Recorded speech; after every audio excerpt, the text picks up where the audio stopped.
name. I'm Jim Mohr. I'm the Vice Chancellor for Student Affairs at the Washington State University Spokane campus, and I'm involved with the NAACP and a number of other community organizations. Why is this topic is important? Why are we talking about it? If you look at zero tolerance, that's the policy in the schools where if kids break a law or do anything against the regulations of the school, they're punished harshly, sometimes unfairly. So they're increasing, because they're disciplining these kids, we're increasing those numbers into the criminal justice system. Two, of course, what does that mean? Suspensions, expulsions equal dropout rate. And our dropout rate, especially for kids of color, students of color, is increasing.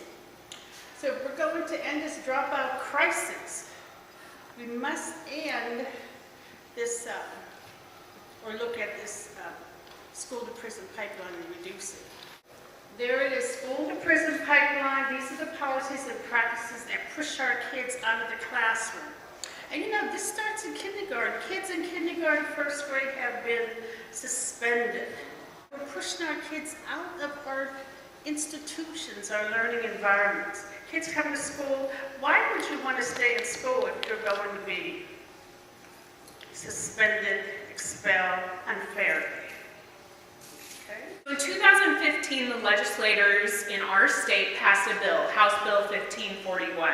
That House bill said we are going to start enforcing penalties on districts if they default to using exclusionary practices. What's an exclusionary practice? It means when a student gets in trouble for a behavior that they are either suspended or expelled. They're removed from the classroom, they're taken out of the educational experience. So House Bill 1541 in our state says that schools can't use that as a default way of dealing with student misbehavior, okay? Community members, along with district leaders, signed on to a commitment of being part of a monthly meeting, wherein we would get together, we would set goals, we would prioritize ways to address the problem of exclusionary discipline in Spokane Public Schools. 53%, half of the district, is basically struggling with some type of financial insecurity, okay?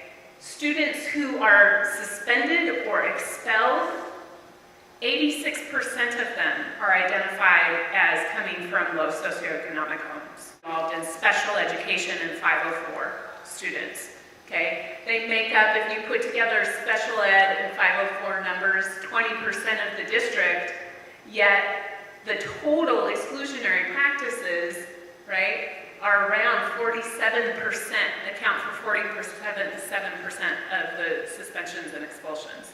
That's a problem. Part of this effort that we've been leading has to do with restorative practices, okay? A paradigm in education in the last really 15 to 20 years has been to use punitive measures. Johnny acts out, Johnny gets in trouble, he goes either to a corner in the classroom or he gets removed from the classroom, okay? Restorative practice is a whole different paradigm. It's a way to say, okay, Johnny, let's sit down and have a conversation. How do you feel about what happened? How did the person who you harmed, how does that person feel? How can we talk and try to fix the situation? So this has been a training initiative that Spokane Public Schools has been trying to get underway over really the past 18 months. From a young African-American boy who said he did want to go to college, but he had to go to prison first because all black men go to prison. And so that's starting in elementary school, that identity, that belief. So how does that impact how he is now going to interact with the school system, with the behavior he shows, right? What ends up being encouraged through that? So if the teacher also thinks that all black boys are behavior problems, anything he does will reinforce that belief and may encourage more disciplinary procedures being done against them.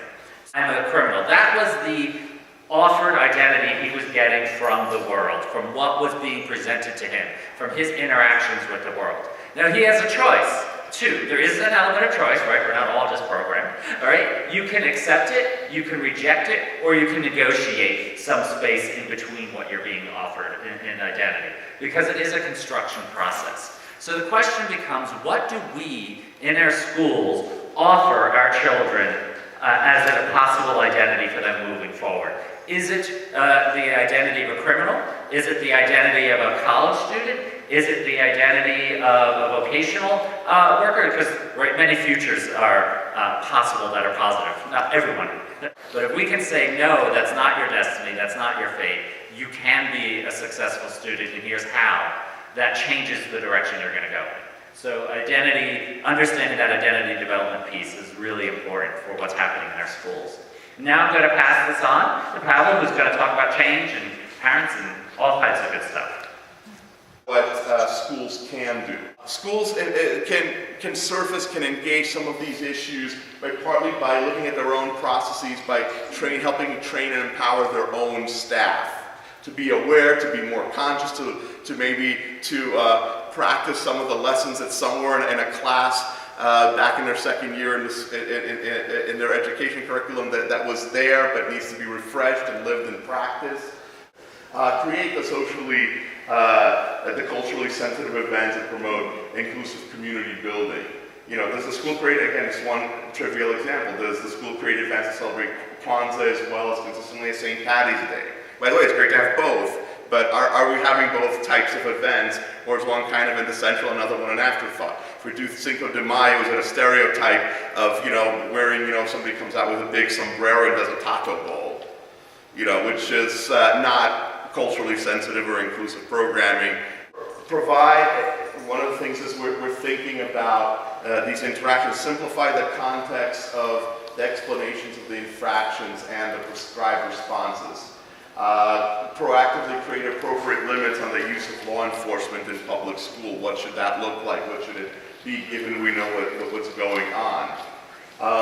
Create and recruit and retain underrepresented individuals who can become role models for their peers, for the students, not only the minority students, but also for the rest of the population. So they see a person of color in a position of authority, being the educator. Very important to kind of changing our conceptual map to constructing identities.